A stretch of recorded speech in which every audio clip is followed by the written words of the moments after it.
ವಿಶೇಷವಾಗಿ 80% ಹಿಂದೂಗಳಿರ್ತಕ್ಕಂಥ ನಮ್ಮ ದೇಶದಲ್ಲಿ ಹಿಂದೂಗಳಿಗೆ ಸಮಸ್ಯೆ ಆದರೆ ಮೊದಲು ಎದೆ ತಟ್ಟಿ ನಿಲ್ಲುವಂಥ ಒಂದು ಏಕೈಕ ಪಕ್ಷ ಇದ್ದರೆ ಅದು ಭಾರತೀಯ ಜನತಾ ಪಕ್ಷ. ಬೇರೆ ಯಾವುದೇ ಪಕ್ಷ ಮುಂದೆ ಬರಲಿಕ್ಕೆ ಹೆದರ್ತದೆ. BJPಯ ಸಭೆಯಲ್ಲಿ ಕನಿಷ್ಠ 33% ಮಹಿಳೆಯರಿದ್ದರೆ ಅದು ಯಶಸ್ವಿ ಸಭೆ ಅಂತ ಅರ್ಥ. ಇವತ್ತಿನ ಸಭೆಯಲ್ಲಿ 40%ಗಿಂತ ಹೆಚ್ಚು ಮಹಿಳೆಯರಿರೋದು ಇದು ಶುಭ ಸೂಚನೆ ಅಂತ ನಾನು ಹೇಳಲಿಕ್ಕೆ ಬಯಸ್ತೇನೆ. ಯಾಕಂದರೆ ನಮ್ಮ ಉಡುಪಿ ಜಿಲ್ಲೆಯಲ್ಲಿ ಮಹಿಳೆಯರ ಮತದಾರರ ಸಂಖ್ಯೆ ಹೆಚ್ಚು, ಪುರುಷರು ಕಡಿಮೆ. ಯಾರಾದರೂ ಗೆಲ್ಲಬೇಕಾದ್ರೆ ಸೋಲ್ಬೇಕಾದ್ರೆ ಮಹಿಳೆಯರಿಂದಲೇ ಆಗುವಂಥದ್ದು. ಹಾಗಾಗಿ ಇವತ್ತು ಈ ಸಂಖ್ಯೆಯಲ್ಲಿ ಮಹಿಳೆಯರು ಬಂದದ್ರಿಂದ ನನಗೆ ಪೂರ್ಣ ವಿಶ್ವಾಸ ಇದೆ, ಕಾರ್ಕಳ ನಗರದ ಶಕ್ತಿ ಕೇಂದ್ರ ಅತ್ಯಂತ ಶಕ್ತಿಯುತವಾಗಿ ಸಂಘಟನೆಗೊಂಡಿದೆ ಅಂತಕ್ಕಂಥ ಒಂದು ವಿಶ್ವಾಸ, ಸಂತೋಷವನ್ನು ನಾನು ಈ ಸಂದರ್ಭದಲ್ಲಿ ವ್ಯಕ್ತಪಡಿಸ್ತಾ ಇದ್ದೇನೆ. ಒಂದು ರಾಜಕೀಯ ಪಕ್ಷ ಅಂದರೆ ಅದಕ್ಕಿರಬೇಕಾದಂಥ ಕೆಲವು ಚೌಕಟ್ಟಿದೆ. ಒಂದು, ಉತ್ತಮವಾದ ರಾಷ್ಟ್ರ ನಾಯಕರು ಇರಬೇಕು. ಎರಡನೇದ್ದು, ಉತ್ತಮವಾದ ಸಿದ್ಧಾಂತ ಇರಬೇಕು, ಐಡಿಯಾಲಜಿ. ಮೂರನೇದು, ಉತ್ತಮವಾದಂಥ ಕಾರ್ಯಕರ್ತ ಬಳಗ ಇರಬೇಕು. ಇದಿದ್ದರೆ ಮಾತ್ರ ಒಂದು ರಾಜಕೀಯ ಪಕ್ಷ ಉಳಿಲಿಕ್ಕಾಗ್ತದೆ. ಇವತ್ತಿನ ದಿವಸದಲ್ಲಿ ಈ ಮೂರನ್ನೂ ಕೂಡ ಆರತೆ ಪಡೆಯಿರ್ತಕ್ಕಂಥ ಒಂದು ಪಕ್ಷ ಈ ದೇಶದಲ್ಲಿದ್ದರೆ ಅದು ಭಾರತೀಯ ಜನತಾ ಪಕ್ಷ ಮಾತ್ರ. ಉತ್ತಮವಾದ ನಾಯಕರು ನರೇಂದ್ರ ಮೋದಿಯವರು.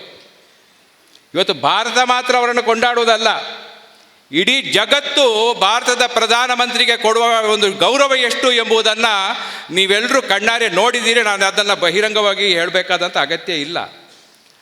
ಅಮೇರಿಕದಂಥ ಒಂದು ಅಧ್ಯಕ್ಷನನ್ನು ಡೋಂಟ್ ಕೇರ್ ಮಾಡಿ ಅಮೇರಿಕದ ಅಧ್ಯಕ್ಷ 4 ಬಾರಿ ಫೋನ್ ಮಾಡಿದರೆ ಫೋನ್ಲಿಗೆ ಸಿಗದಂಥ ಒಂದು ಪ್ರಧಾನಮಂತ್ರಿ ಇಡೀ ವಿಶ್ವದಲ್ಲಿ ಯಾರಾದಿದ್ದರೆ, ಒಬ್ಬ ರಾಷ್ಟ್ರಪತಿ ಇಡೀ ವಿಶ್ವದಲ್ಲಿ ಯಾರಾದಿದ್ದರೆ ಅದು ನರೇಂದ್ರ ಮೋದಿಯವರು.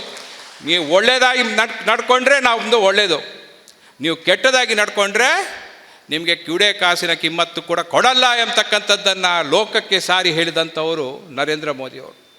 23 ವರ್ಷ ಸಂಪೂರ್ಣವಾಗಿ ಅಧಿಕಾರವನ್ನು ನಿರ್ವಹಿಸ್ತಿರ್ತಕ್ಕಂಥವ್ರು. 12 ವರ್ಷ ಗುಜರಾತಿನ ಮುಖ್ಯಮಂತ್ರಿ, 11 ವರ್ಷ ಪ್ರಧಾನಮಂತ್ರಿ, 23 ವರ್ಷ ನಿರಂತರವಾಗಿ ಅಧಿಕಾರವನ್ನು ಅವರು ವಹಿಸ್ಕೊಳ್ಬೇಕಿದ್ರೆ ಅದಕ್ಕೆ ಕಾರಣ ಒಂದು, ಅವರಿಗಿರುವಂಥ ಗರಿಷ್ಠವಾದಂಥ ದೈವಾನುಗ್ರಹ, ದೇವರ ಅನುಗ್ರಹ. ಮತ್ತೊಂದು, ಜನರ ಬೆಂಬಲ, ಜನರ ಆಶೀರ್ವಾದ. ಇದರ ಫಲವಾಗಿ ಅವರಿದ್ದಾರೆ. ಸಿದ್ಧಾಂತದ ವಿಚಾರ ಹೇಳಬೇಕಾದ್ರೆ ಭಾರತೀಯ ಜನತಾ ಪಕ್ಷದ ಸಿದ್ಧಾಂತ ಈ ದೇಶಕ್ಕೆ ಇವತ್ತು ಹೇಳಿಸಿ ಮಾಡಿಸಿದಂಥ ಸಿದ್ಧಾಂತ. ವಿಶೇಷವಾಗಿ 80% ಹಿಂದೂಗಳಿರ್ತಕ್ಕಂಥ ನಮ್ಮ ದೇಶದಲ್ಲಿ ಹಿಂದೂಗಳಿಗೆ ಸಮಸ್ಯೆ ಆದರೆ ಮೊದಲು ಎದೆ ತಟ್ಟಿ ನಿಲ್ಲುವಂಥ ಒಂದು ಏಕೈಕ ಪಕ್ಷ ಇದ್ದರೆ ಅದು ಭಾರತೀಯ ಜನತಾ ಪಕ್ಷ. ಬೇರೆ ಯಾವುದೇ ಪಕ್ಷ ಮುಂದೆ ಬರಲಿಕ್ಕೆ ಹೆದರ್ತದೆ. ದೇಶದ ಯಾವುದೇ ಪಕ್ಷ ಹಿಂದೂಗಳಿಗೆ ಅನ್ಯಾಯ ಆದಾಗ ಬಂದು ಎದುರು ನಿಂತು ಅದನ್ನು ಎದುರಿಸುವಂಥ ಧೈರ್ಯ BJPಗೆ ಹೊರತುಪಡಿಸಿದರೆ ಕಾಂಗ್ರೆಸ್ಸಿಗಿಲ್ಲ ಅಥವಾ ಬೇರೆ ಪಕ್ಷಗಳಿಗಿಲ್ಲ. ಮೊನ್ನೆ ಮದ್ದೂರಿನಲ್ಲಿ ಗಣೇಶನ ಮೆರವಣಿಗೆ ಮೇಲೆ ಕಲ್ಲು ತೂರಾಟ ಆಯಿತು. ಆ ಮದ್ದೂರಿಗೆ ಶಾಸಕ ಕಾಂಗ್ರೆಸ್ ಪಕ್ಷದವರು ಇವತ್ತಿನವರೆಗೆ ಕಾಲಿಡಲಿಲ್ಲ. ಅಷ್ಟು ಜನರಿಗೆ ಅಷ್ಟು ಸಮಸ್ಯೆ ಆದಾಗ ಒಬ್ಬ ಶಾಸಕ, ಆಡಳಿತ ಪಕ್ಷದ ಶಾಸಕ ಕಾಲಿಡೋದಿಲ್ಲ ಅಂತಾದರೆ ಇವರ ಹೃದಯ ಯಾವ ಕಡೆ ಇದೆ, ಇವರ ಮನಸ್ಸು ಯಾವ ಕಡೆ ಇದೆ ಎಂಬುದನ್ನು ಸ್ಪಷ್ಟವಾಗಿ ತೋರಿಸ್ತದೆ. ಇವತ್ತು ಸಮಸ್ತ ಭಾರತವನ್ನು ಒಂದಾಗಿ ಕೊಂಡೊಯ್ಯಬಲ್ಲಂಥ ಶಕ್ತಿ ಯಾವುದಕ್ಕಾದ್ರೂ ಇದ್ದರೆ ಅದು ಭಾರತೀಯ ಜನತಾ ಪಕ್ಷಕ್ಕೆ ಮಾತ್ರ ಇದೆ ಅಂತಕ್ಕಂಥ ಮಾತನ್ನು ಈ ಸಂದರ್ಭದಲ್ಲಿ ಹೇಳಲಿಕ್ಕೆ ಬಯಸ್ತೇನೆ. ಇವತ್ತು 23 ವಾರ್ಡ್ಗಳ ಪದಗ್ರಹಣ ಆಯಿತು. ಅದು 3 ವರ್ಷಕ್ಕೊಮ್ಮೆ ಬದಲಾವಣೆ ಮಾಡೋದು ಒಳ್ಳೆಯದೇ. ಯಾಕಂದರೆ ನಿಂತ ನೀರಾದರೆ ಅವ್ರಿಗೆ ಸ್ವಲ್ಪ ಉದಾಸೀನ ಆಗುತ್ತೆ.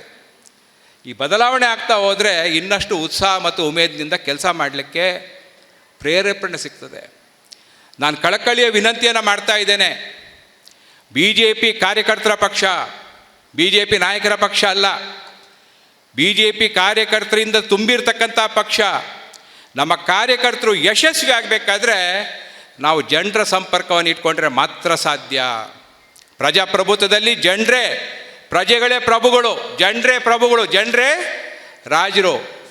ನಾವು ಜನರ ಜೊತೆಗೆ ಹೊಂದಾಣಿಕೆಯಲ್ಲಿ ಅವರ ಜೊತೆಗೆ ಚೆನ್ನಾಗಿ ಇದ್ದರೆ ಮಾತ್ರ BJP ಕಾರ್ಯಕರ್ತರಿಗೆ ಹೆಸರು ಬರುತ್ತೆ, BJPಗೆ ಹೆಸರು ಬರುತ್ತೆ, ಶಾಸಕರಿಗೆ ಹೆಸರು ಬರುತ್ತೆ. ನಮ್ಮ ಕಾರ್ಯಕರ್ತರು ಜನರ ಜೊತೆಗೆ ಸೇರದಿದ್ದರೆ, ಬೆರೆಯದಿದ್ದರೆ ನಮ್ಮ ಕಾರ್ಯಕರ್ತರಿಗೂ ಅದು ಕೆಟ್ಟ ಹೆಸರು, BJPಗೂ ಕೂಡ ಅದೊಂದು ರೀತಿಯಲ್ಲಿ ಕೆಟ್ಟ ಹೆಸರು ಬರುವಂಥದ್ದು. ಆ ದೃಷ್ಟಿಯಿಂದ ನಿಮ್ಮ ವಾರ್ಡ್ನಲ್ಲಿ ಇವತ್ತು ಯಾರು ಪದಾಧಿಕಾರಿಗಳಾಗಿದ್ದೀರಿ, ನಿರಂತರವಾಗಿ ಜನರ ಜೊತೆಗೆ ಸಂಪರ್ಕ ಮಾಡಿಕೊಂಡು ಅವರ ಕಷ್ಟ ಸುಖಗಳನ್ನು ಕೇಳಿಕೊಂಡು ಅವ್ರಿಗೆ ಯಾವಾಗ ಸಮಸ್ಯೆ ಆಗುತ್ತೆ ಆವಾಗ ಅವರಿಗೆ ಸಹಾಯದ ಹಸ್ತವನ್ನು ಚಾಚುವಂಥ ಕೆಲಸ ನೀವು ಮಾಡಿದರೆ ಎಲ್ಲಿಯವರೆಗೆ ಸೂರ್ಯಚಂದ್ರ ಇರುತ್ತೆ ಅಲ್ಲಿಯವರೆಗೆ ಭಾರತೀಯ ಜನತಾ ಪಕ್ಷ ಕಾರ್ಕಳ ನಗರದಲ್ಲಿ ಇರುತ್ತೆ ಅಂತಕ್ಕಂಥ ಮಾತನ್ನು ನಾನು ಈ ಸಂದರ್ಭದಲ್ಲಿ ಹೇಳಲಿಕ್ಕೆ ಬಯಸ್ತೇನೆ. ಹೊಸದಾಗಿ ಅಧಿಕಾರವನ್ನು ಸ್ವೀಕಾರ ಮಾಡಿದ್ದೀರಿ, ದೊಡ್ಡ ಜವಾಬ್ದಾರಿ ಇದೆ. ಡಿಸೆಂಬರ್ ತಿಂಗಳಲ್ಲಿ ಒಂದು 3-4 ತಿಂಗಳೊಳಗೆ ಪುರಸಭೆ ಚುನಾವಣೆ ಕಾರ್ಕಳದಲ್ಲಿ ಬರಲಿಕ್ಕಿದೆ. 23 ವಾರ್ಡ ಟೋಟಲು. ನಿಮ್ಮಲ್ಲಿ ನಾನು ಒಂದು ವಿನಂತಿ ಮಾಡ್ತಾ ಇದ್ದೇನೆ, ನೀವು ಇವತ್ತು ಈ ಸಭೆಯಲ್ಲಿ ಇಷ್ಟೊಂದು ದೊಡ್ಡ ಸಂಖ್ಯೆಯಲ್ಲಿ ಇಷ್ಟು ಉತ್ಸಾಹದಿಂದ ಬಂದದ್ದು ಸಾರ್ಥಕವಾಗಬೇಕಾದ್ರೆ 23ರಲ್ಲಿ 23 ಸ್ಥಾನ ಕೂಡ BJP ಗೆದ್ದಾಗ ಮಾತ್ರ ಆಗತ್ತೆ ಅಂತಕ್ಕಂಥ ಮಾತನ್ನು ಈ ಸ್ಥಾನದಲ್ಲಿ ಹೇಳಿ ಆ ಕಡೆಗೆ ನಮ್ಮ ವಿಶೇಷವಾದಂಥ ಪ್ರಯತ್ನ ಇರಲಿ ಅಂತಕ್ಕಂಥ ಮಾತನ್ನು ಹೇಳಿ ನಾನು ಹೆಚ್ಚಿಗೆ ಮಾತಾಡಲಿಕ್ಕೆ ಬಯಸುವುದಿಲ್ಲ. ನಾನು ಯಾವಾಗಲೂ ಮಾತಾಡೋದು ಕಡಿಮೆನೇ. ಆ ದಿಕ್ಸೂಚಿ ಭಾಷಣ, ಪ್ರಧಾನ ಭಾಷಣ ಎಲ್ಲ ಮಾಡಿ ನನಗೆ ಅಭ್ಯಾಸ ಇಲ್ಲ. ಸುನೀಲ್ ಕುಮಾರ್ರ ನೇತೃತ್ವದಲ್ಲಿ ಕಾರ್ಕಳ ಕ್ಷೇತ್ರ ಇನ್ನಷ್ಟು ಬೆಳಗಲಿ ಅಂತಕ್ಕಂಥ ಹಾರೈಕೆಯನ್ನು ಮಾಡುತ್ತಾ ಎಲ್ರಿಗೂ ಶುಭ ಕೋರಿ ನಾನು 2 ಮಾತನ್ನು ಮುಗಿಸ್ತೇನೆ. ಜೈ ಹಿಂದ್, ಜೈ BJP.